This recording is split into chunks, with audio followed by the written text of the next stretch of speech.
What's going on, gardeners? It's Thursday, June 8th, and it is a beautiful late spring day here on the southeastern coast of North Carolina. And on today's video, I'm going to share with you all a method of gardening that is crushing the performance of my raised bed garden. It is doing so well, and it has exceeded my wildest dreams, and I can't wait to share that with all of you right now. If you're new to the channel, please subscribe and hit the bell to receive new video notifications, and check out our Amazon store and Spreadshop links in the video description for everything I use in my garden and awesome custom designed apparel and other gear. Your support is greatly appreciated. Here in the coastal Carolinas, we have very poor, low nutrient, sandy native soil. And when you pair that poor soil with the torrential rainfall we get in the summer and in the fall, you risk having your whole crops washed away in heavy thunderstorms and hurricanes. So for that reason, I grow most of my garden in raised beds because I can lock in a more nutritive organic soil into my raised beds and also have excellent drainage as well. So when we get that very heavy rain, my whole garden doesn't wash away on me. But the things that I struggle with the most in my summer garden, without a doubt, are pest and disease pressure here where I live. Once thunderstorm season starts firing up in mid-May, it's like a deluge of humidity and pests start rolling in. And now that it is the middle of June almost, this year is certainly no exception. And you can start to see the negative effects on the plants themselves, especially my very pest and disease susceptible plants like tomatoes, peppers, cucumber, and squash. The tomato plants you see right here are the very first indeterminate tomato plants that I planted in my raised bed garden way back in early April. And now that June has rolled in and we have the heat and humidity and the thunderstorms, you can see the climate starting to take its toll on my plants. And you're starting to see things like tomato diseases rear their ugly head. And it's not just on this tomato, it is on all of them. You're seeing leaf spot, you're seeing early blight, and this is common. This is nothing special. This is what you expect to see every year this time of year. And it doesn't matter that I spray my tomato plants twice a week with natural fungicides when I live in a climate like this. When you get weather like we do, when you have the heat and humidity constantly and the rainfall, you are going to have diseases on your tomato plants. There's just nothing that you can really do. And because of the natural weaknesses in these plants, I've learned over the years that I need to succession plant, meaning I need to have younger plants behind my original planting, because the younger plants are less susceptible to diseases than the older plants. But still, even these younger plants, because of our very difficult climate, are starting to get affected by tomato diseases, and you're starting to see leaf spot pop up on the lower tomato leaves, and they have to all be pruned off. That's why I'm so excited to be sharing with you what I'm about to show you today. This year, for the first time ever, I decided I was going to grow a straw bale garden. Everything that you see growing here, my cucumbers, my tomatoes, and my zucchini are all growing in nothing but straw bales. And what is blowing my mind is all of the plants that you see right there, they are all older than any of the plants that I have growing in my raised bed garden. So, in theory, these should be the plants that are covered with the most diseases because they are the oldest and they have been exposed to the most amount of disease. Yet, that is not what I'm seeing at all. All of the plants that I'm about to show you in my straw bale garden look incredible for this time of year. We're in the second week of June, and by now, in the 6 years I've lived here, all of these plants should be covered with disease.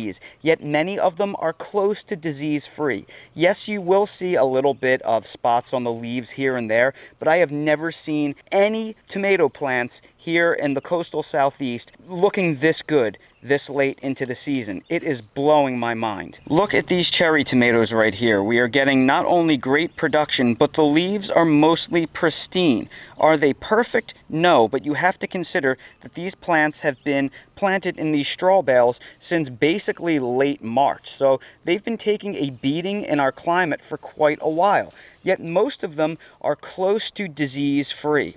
And I just want to take you on a little tour of all of these plants because, frankly, I'm stunned. I can't believe how good these tomato plants look. And we have had some torrential rainstorms. We had one day where we got 10.47 inches of rain in a single day.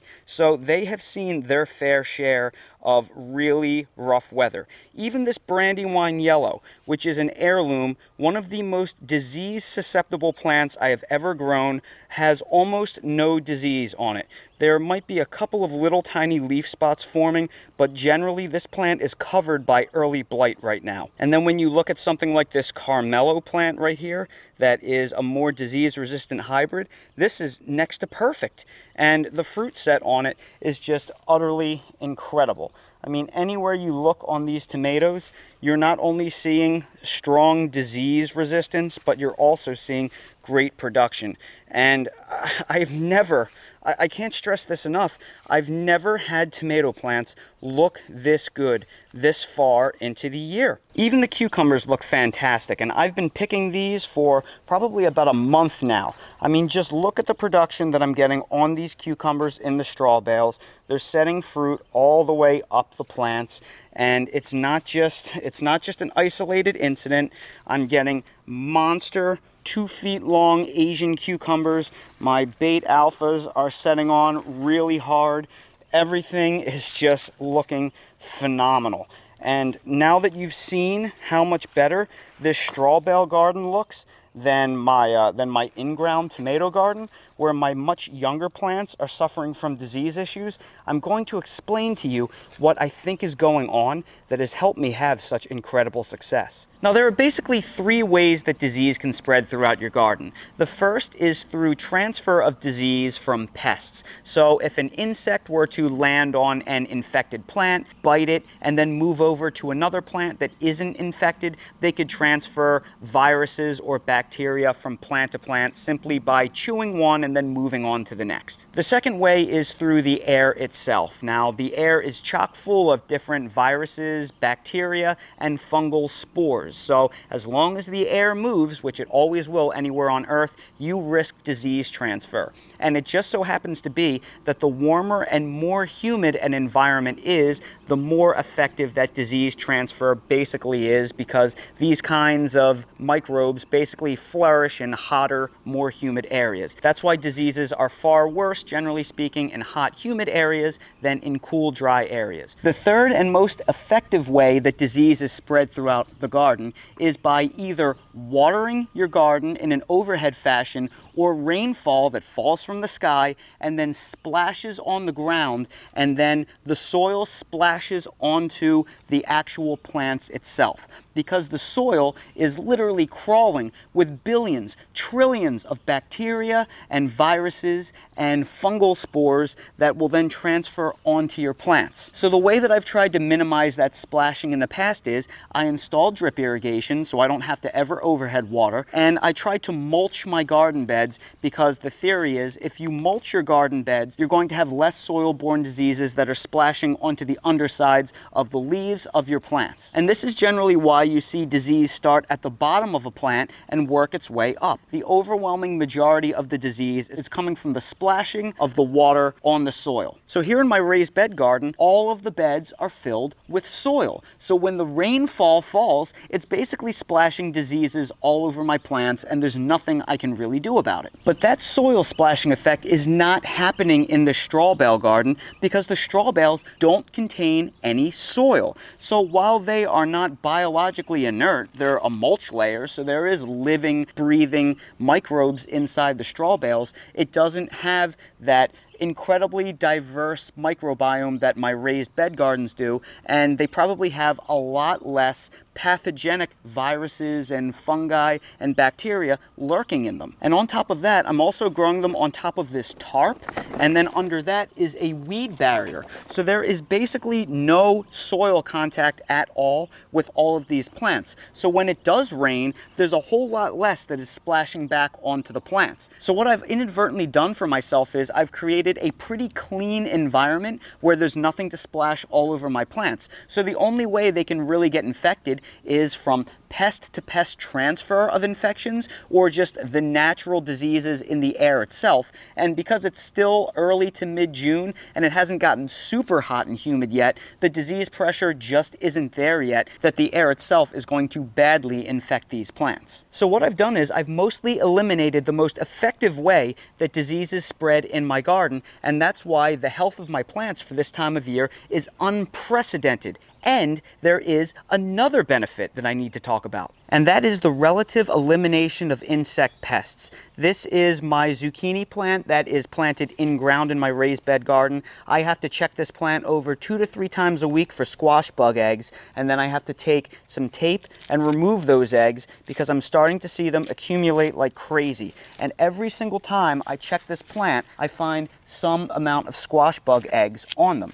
And I also find quite often a lot of squash bugs that are at the base of the plant itself. You can see all the pest eggs that I pulled off that plant with this single piece of duct tape in a matter of seconds, and that's what I expect every time I check out my squash plants. But I've not had any insect pest pressure in my straw bale garden at all. Every time I check the squash plants in my raised bed garden, I pull off dozens, if not hundreds of eggs, and I usually have to suck up a few of the adult squash bugs with my hand vacuum. I've even had issues with borers once this season. But for whatever reason, I haven't had any pest pressure at all on this plant. I've never had any eggs on this plant, and I check it multiple times a week, and I've never seen any adult squash bugs anywhere near it. This whole area of my garden is, I'm not going to say pest-free, but dramatically reduced in insect pressure. This is a phenomenon that I noticed a few years ago growing melons in my raised bed garden. When I would grow the melons inside my raised bed garden, they would get decimated by squash bugs and beetles and stink bugs and other critters. And I noticed when I would grow them out in containers in my weed barrier area, which you see right here, I wouldn't have really any insect pest pressure at all. So last year I ran an experiment where I planted the melon vines in ground next to my fig trees, and I let the vines sprawl out over here into the weed barrier area, and I had almost no pests at all. It was fantastic, and I had incredible success. So I've asked the various insects why they're not attracted to the plants that I grow out in the weed barrier area, and they never answer my question. So I kind of have to just guess why it works so well, and what I think is happening is this. Insects are just comfortable landing on and crawling around the soil. That's what they're used to. The whole world out in the open is made of soil. So when you put down this weed barrier and you have these synthetic growing mediums like straw bales that are basically soilless, it just confuses them because it is not an environment that they're used to landing on or crawling around. And I guess for whatever reason, they're just not attracted to it. And I think another reason may be why I've run temperature tests on the weed barrier in my garden, and what I have found is the weed barrier area is consistently 5 degrees warmer during the day. So I think there is a real possibility that the additional heat of the black weed matting keeps the pest pressure a little bit lower. Now I do have weed barrier that is in between the aisles of my garden, but it's only a 2-foot wide strip. So I just don't think that's enough to chase them away. When you deal with a nice big wide open area with a synthetic weed mat like this, I guess it's much more surface area that keeps them away. So I think when you take this weed mat area in general and you pair it with the soilless straw bales, the environment just isn't there that attracts the insects, or it just makes them feel really uncomfortable and they stay away. Now if I had to give 2 criticisms to the straw bale garden, it would be that these plants do seem to be more susceptible to blossom end rot. I never get end rot in my in-ground garden, but because these straw bales are probably a little bit more susceptible to drying out. The plum-type tomatoes did have a few instances of rot on the bottom, and I had to cut some of them off. So I think next year, instead of running 12-inch drip line, I'll run 9-inch or 6-inch drip line to try and get more emitters on there and keep them a little bit more evenly watered. The other thing I noticed is this one plant seems to be getting a little bit of nutrient deficiencies, so it may be that this medium can hold nutrients for less. So I just put down a little bit of bone meal, azomite, and some Jack's 20-20-20 to try and get some calcium and other nutrients in here. If you are an organic gardener, I have to say that growing in straw bales, you'll probably do better with something like a water-soluble Jack's 20-20-20. It would be much more difficult to do this completely organically because I really do think the water-soluble fertilizers are more advantageous. So if I had to give two criticisms, it would be that. So I wanted to take a moment and share with you the incredible success I've been having growing vegetables that are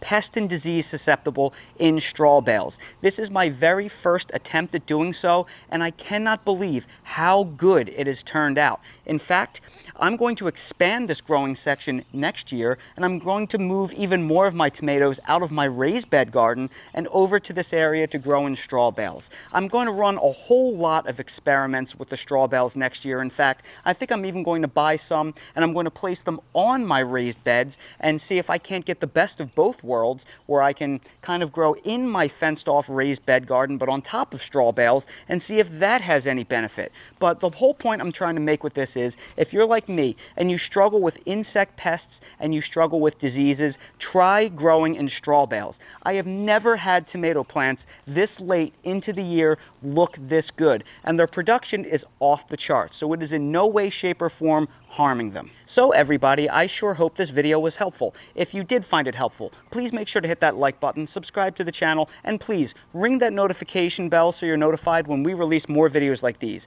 If you're curious about any of the products that I use in real life in my garden, I have them all linked down below in my Amazon storefront in the video description, so check that out for everything I use in real life. And while you're there, please check out my spread shop for custom merch if you want to support the channel. If you have any questions, please ask them down in the comments section below, and I'll also make sure to link to my series on straw bale gardening that will tell you everything you need to know about setting them up. Thank you all so much for watching, and I hope to see all of you again on the next video. Another day at the beach, and Dale is having a ball. This is so big of him to actually like the ocean. He's been afraid of water his entire life, so he's really coming along. He's doing a great job. He's been a great boy this entire trip. He's having so much fun, and we're so proud of him. Dale loves the beach. If you have dogs and you've never taken them on a beach trip before, give it a try, because it's just, I don't know, something magical happens out on the beach with your dog. It's just like they really love it. They love the ocean. There's something really relaxing and calming about it.